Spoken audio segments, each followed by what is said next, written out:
Bom dia, boa tarde, boa noite, pessoal. Vamos começar? Agora nós estamos indo para a nossa quinta quinzena, né? Mais especificamente, falando na nossa 10ª semana. Por quê? A semana 9 ela vai ficar cedida para alguns professores poder acabar os seus conteúdos, né? Poder terminar e fechar as notas do trimestre. Ela foi cedida para isso. E agora nós vamos para a nossa semana 10. Lembrando, na semana 10, nós temos a prova de recuperação para os alunos que ficaram, né? Então, você tem a sua prova de recuperação para os alunos que não ficaram e para também os alunos que ficaram. Nós continuamos com as nossas atividades. Lembrando aqui que nós temos atividade do vídeo da burocracia. Professor, mas agora uma próxima semana, a burocracia não foi na outra semana? Sim, você vai voltar na semana que fala sobre o vídeo da burocracia, que trata a questão especificamente do Asterix e Obelix, né? Porque você vai fazer uma analogia daquele vídeo com as empresas públicas que nós vemos hoje em dia, fórum, alguma repartição pública, que você sempre vai para exigir, às vezes, algum documento e que esse documento é muito difícil conseguir por causa da burocracia existente. Então, nós temos que ficar atento que esse vídeo é uma metáfora com a administração pública. Preste atenção nisso que eu estou falando para você, que vai te ajudar a fazer o exercício.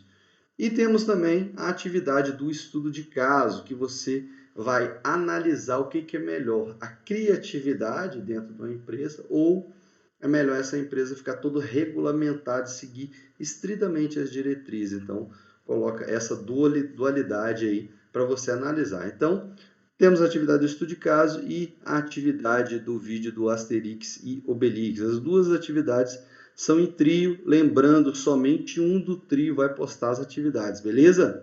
Vamos começar aqui, né, a nossa semana 10, e aí a gente começa com a teoria neoclássica da administração. O que logo de cara você já observa com essa imagem? Bem, se você observar aí, nós temos uma máquina de escrever, acoplada a essa máquina de escrever, um tablet. Professor, ou no caso hoje, talvez um smartphone também.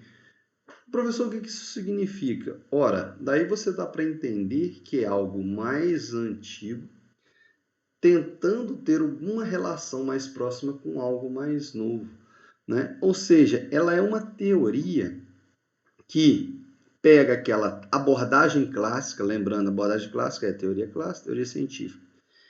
Ela pega a abordagem clássica e redimensiona a uma nova categoria. Ou seja, é a abordagem neoclássica, é o novo, o clássico novo da administração. Ou seja, ela dá uma roupagem mais nova, uma abordagem diferenciada, né? Um pouco mais flexível e também tentando abordar a teoria trazendo para o contexto atual. Porque o contexto clássico a gente viu que tem alguns problemas. Então, essa teoria neoclássica ela redimensiona para um contexto mais atual a nossa teoria. Então vamos lá, algumas características dessa teoria neoclássica. A ênfase na prática da administração, né? Aí ele fala do pragmatismo, né? Na busca por resultados, né? Professor, o que seria o pragmatismo? Né? Faça suas anotações, pessoal, é muito importante que vocês façam essas anotações no caderno, isso vai te ajudar muito na hora da prova, às vezes aquela questão discursiva, onde você precisa descrever, se você tem o conteúdo e está escrevendo no caderno, fica muito mais fácil. O pragmatismo nada mais é do que a prática na administração, é a prática diária da administração, né? E aí a busca por resultados um pouco mais palpáveis. Lembra? Com algumas teorias foi se esquecendo um pouco o básico das empresas, que é alcançar o lucro. Então, volta essa ênfase na prática, no lucro da administração. E logo embaixo você tem a reafirmação de alguns postulados clássicos, só que a reafirmação relativa, ela não é absoluta. Por quê, professor? Porque na abordagem clássica você tinha uma abordagem muito rígida. Aqui na neoclássica não, com esse redimensionamento, às novas abordagens atuais, você tem uma flexibilidade um pouco maior. E aí, né, se você quiser observar, são teorias que vieram depois da clássica, que a teoria neoclássica aborda, né? A flexibilidade no trato com o ser humano, coisa que a gente observou, né? Faça as anotações aí na teoria clássica. A ênfase nos princípios gerais da administração, e a neoclássica volta com aqueles princípios gerais muito remasterizados e também adaptados às situações atuais, que é o nosso pode ser, né, que você já sabe, você está cansado de saber, anotou aí, com certeza você tem esse esquema, o planejar, organizar, dirigir e controlar, né? Obviamente os autores neoclássicos eles dão muito enfoque se preocupando com essas funções. E mais abaixo aí você tem a ênfase nos resultados, a ênfase objetiva. É aquilo que eu falei para vocês, volta a trazer a questão do lucro. A organização, ela precisa de um determinado lucro, ela tem que atingir a meta, ela tem que atingir um determinado objetivo, ou seja, a gente está falando de eficácia aí.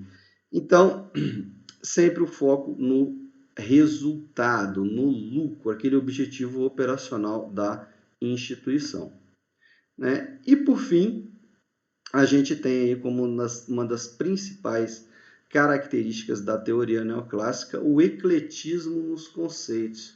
Vamos lá, professor, o que seria isso, né? Que vale a gente observar que o ecletismo nos conceitos seria uma teoria, dada uma roupagem mais nova, que abarca várias outras teorias.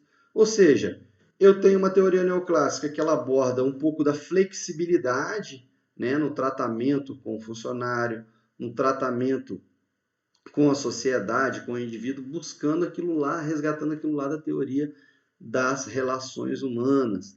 Então, eu tenho teoria estruturalista, né, porque eu tenho a ênfase na estrutura também, trazendo um pouco a estrutura da organização como um todo. A burocracia que a gente fala, ou seja, é necessário, de uma forma, você adotar procedimentos burocráticos. Lógico, a gente viu aí, quando falamos de abordagem burocrática, da teoria burocrática, que ela é extremamente essencial, extremamente necessária, quando abordada da maneira correta, ou seja, quando nós não temos disfunções da burocracia. Ou como eu sempre gosto de falar para vocês, quando não adotamos a burocracia nas instituições. Então você tem aí o ecletismo dos conceitos, buscando conceitos clássicos e de outras teorias após a abordagem clássica, porque sempre é essa ideia, né? Trazer uma adaptação da teoria ao mundo atual. Se você observar aí no seu slide, ela define, né, a formação do administrador na metade final do século XX, né, pessoal? Ou seja, século XX nós estamos falando relativamente de uma teoria nova dentro da administração. Então ela abarca todos esses conteúdos de uma maneira um pouco mais recente. Então essas foram as principais características, né, da teoria neoclássica. Essa é a nossa parte 1. Eu espero vocês no nosso próximo vídeo, que a gente vai falar da parte 2 da teoria neoclássica. Lembrando que essa teoria neoclássica é um pouco maior, tá? Nós vamos dividir ela em 3 partes aqui, até mesmo por essas características peculiares de abarcar várias teorias mais, digamos assim, tradicionais. Ok, pessoal? Até o próximo vídeo.